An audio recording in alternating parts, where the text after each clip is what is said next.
be something outside your window, but you just never know. It could be something right past the turnpike gates, but you'll just never know. If my velocity starts to make you sweat, then just don't let go. And if the heaven ain't got a vacancy, then we just get up and go.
Everything, though, you better go home. I'm unbelievable, yeah, I'm undefeatable, yeah. Let's ruin everything, blast into the back row. They sound presentable, young, and so ingestible. Step, roll like a collectible, safe, and I can't stand it. This is a letter, my word, it's the movement of the sound. Alive and dead, against the ones that play it. My velocity starts to make you sweat, then just don't let go. Emergency room, got no vacancy. Tell me who do you trust? And we just get up and go.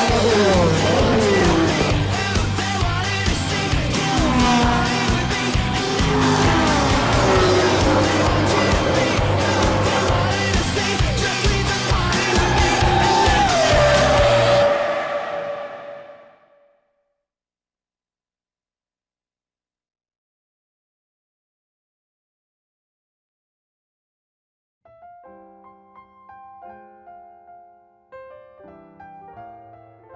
Hello there, and welcome to a brand new Let's Play here on my channel. This is Gran Turismo 5 for the Sony PlayStation 3, developed by Polyphony Digital and published by Sony Computer Entertainment Incorporated.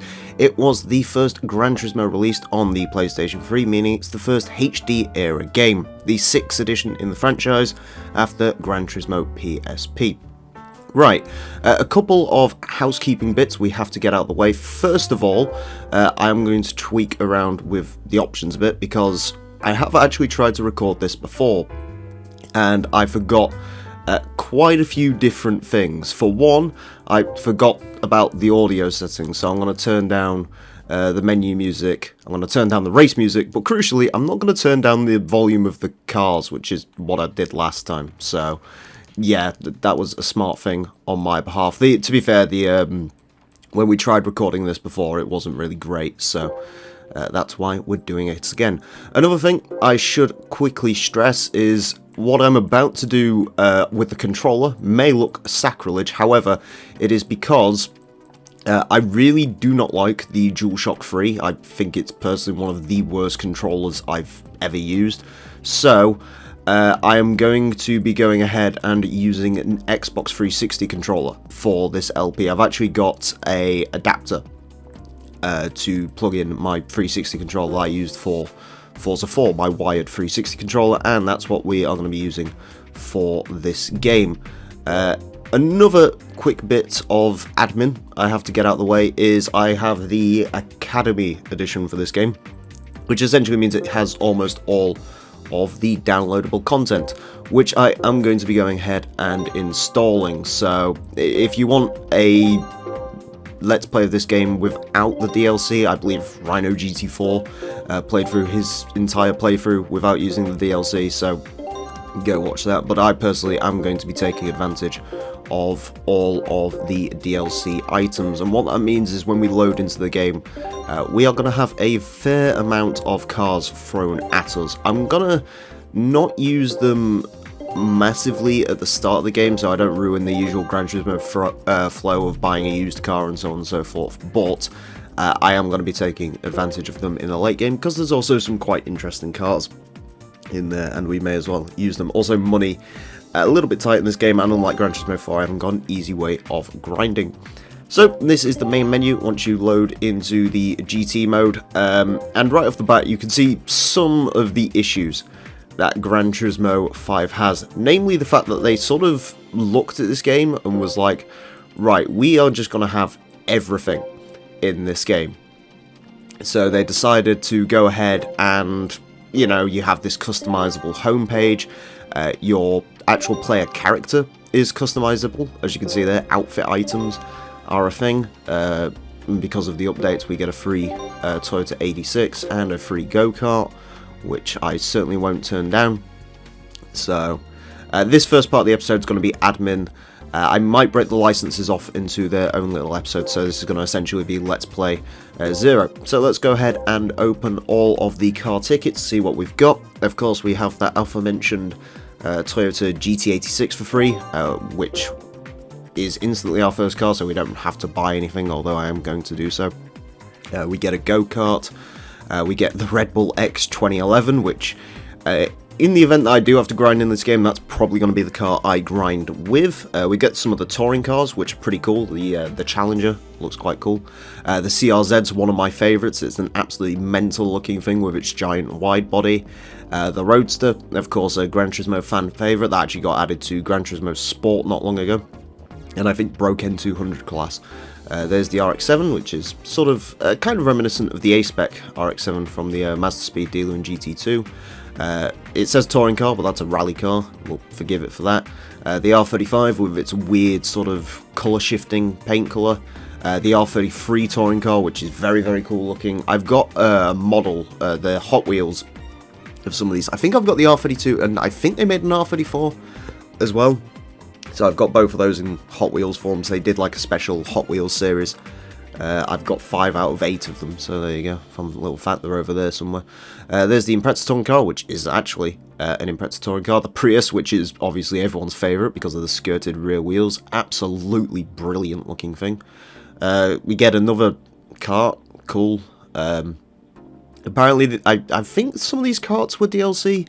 I don't remember. I do remember not liking the kart racing all that much, and we are going to have to do it at some point in this game, so I'm not really looking forward to that, but we should have every kart that we need now. Lowercase edition for some reason. Either way, we get a GTR. The Scirocco R, which was a current car when this game came out. Almost 11 years ago now, I think. Golf R, 4-wheel drive. Interestingly, it's the 5-door model in this game, which is interesting. Mini Cooper S, don't know why that's in there, because they already have the 07 Cooper, but there you go. V12 Vantage, the one with the slightly weird looking hood that slightly ruins the way it looks. XJR, I believe this was a premium version of a car that was already a standard version of this game. Premium and standard cars we'll get to later on in the series. There's an Aventador in Argos colour, apparently. I thought it was blue, but never mind. The Mighty Mini Countryman. I'm definitely going to be using that at some point, because, I mean, just look at it. Fantastic. Nissan Leaf, if you're so inclined. Is that a Beetle? Yes, it is a Beetle. Rather happy looking Beetle. Probably not going to be using that. An FRS. They also added a BRZ to this game, which I don't have, because that was a weird sort of individual DLC item that was 89 pence or something. So there you go. You received the paint item. Excellent. Corvette C7 test prototype, which is a rather interesting looking thing. And the final prototype for the Stingray, which I believe was the final bit of DLC for this game. It was supposed to have the NSX, but I don't believe that ever got added, even though they sort of prototyped it in GT5, so there you go. Anyways, now our garage is full of cars, and as you can see, as we load into this bit, we have 0% game completion. Ignore the trophies earned, just because obviously I've done that. And as you'll find out, a large majority of this game doesn't work because they shut the online things, including the online collector's dealership, which actually would be incredibly useful at this time. Anyways, if we click onto this, we can actually change our racing suit, which I am going to attempt to keep on top of for this entire game. Every time we get into a new section, I'm going to change the driver suit, and I am fancying a bit of Tony Gardemeister, I think, for our first thing, and we'll take a nice little profile picture of him as well. May as well take advantage of what this game has to offer. But beyond that, there's not really too much more admin to go along. The main menu, I'll sort of explain it as we go along. There are A-spec events, B-spec events, which I don't think I'm going to be getting into. So this is going to be a purely A-spec playthrough at the moment. That could change in the future, maybe, but B-spec is pretty boring. I'm going to go for the Fug Life pose right there. So there we go, that's pretty much everything you need to know. Items just details what you earn. You get a lot of those, photo album replays. Museum where you can look through stuff, track list, music library. Driver list, which is for B-spec. You actually create your own drivers in that now, and they level up independently, which is incredibly irritating. And then obviously your garage, which is sorted by premium cars and standard cars, which we don't have any of yet, but we will do in the future. Anyways, it is time to go ahead and jump into the licenses, with, of course, the first thing being the B-spec license. So I'm going to release this as its own little sort of admin video, so the next video you see will be on the B-spec licenses. So thank you all very much for watching. I hope you're excited for us to get back into Gran Turismo once again, and until next time, farewell.